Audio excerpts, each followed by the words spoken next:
Dictation number 121 start. संसद ने सितंबर 1996 में 81वें संविधान संशोधन विधेयक पेश कर एक ऐतिहासिक और क्रांतिकारी कदम उठाया है, जिसमें लोकसभा में लगभग 181 और राज्य विधानसभाओं में 1/3 स्थानों पर महिलाओं को आरक्षण देना प्रस्तावित है।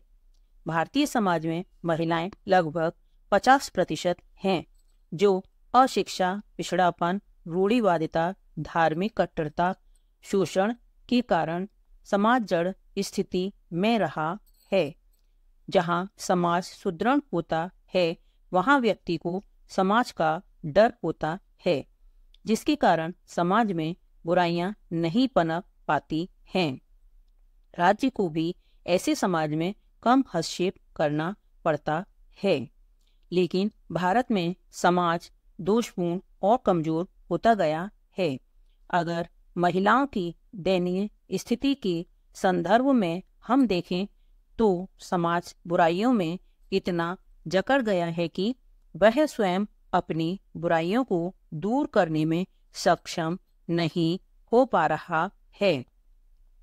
इस बारे में जहाँ तक मैं समझता हूँ, समाज के अंदर सुधार 2 तरह से किए जा सकते हैं।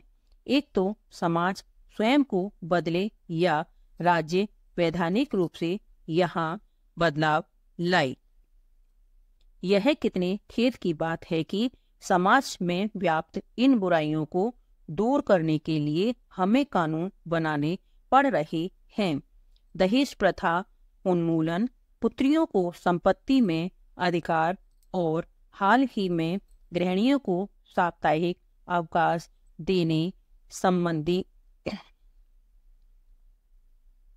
आदि इन विधायी कार्यों में भारतीय समाज में विशेष अंतर नहीं हुआ, क्योंकि यह बातें महिलाओं के सामाजिक स्तर से संबंधित थी, जिन्हें समाज और परिवार कार्य रूप में परिणित नहीं करना चाहते। तो व्यक्तिगत स्तर पर महिला की स्थिति इतनी मजबूत नहीं है कि वह इन्हें लागू करवा सके।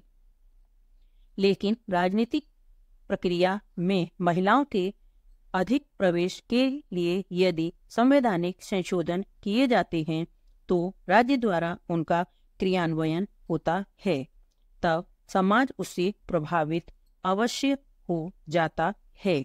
यह बात शहर और गांव की स्थानीय संस्थाओं में महिलाओं को दिए गए आरक्षण से संबंधित है।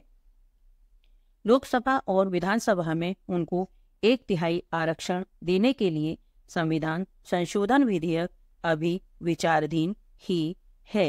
किसी भी नए कदम को उठाने पर आशंकाएं भी उठती हैं। यदि इन्हें व्यक्त कर दिया जाए तो अच्छा है। इससे एक बात यह होगी कि दूसरे पक्ष पर विचार सामने आ जाएंगे।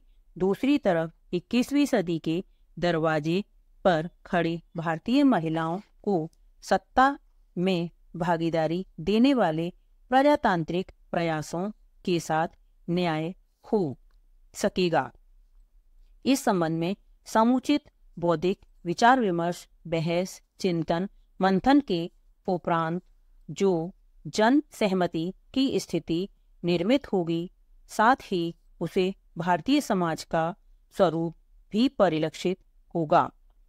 अपने भविष्य के प्रति चिंतित और भयभीत पुरुष सांसदों ने सदन में इस विधेयक के बारे में अपनी शंकाएं व्यक्त की हैं।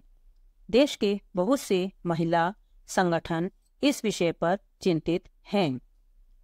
अन्य क्षेत्रों में भी अनेक आशंकाएं व्यक्त की जा रही हैं।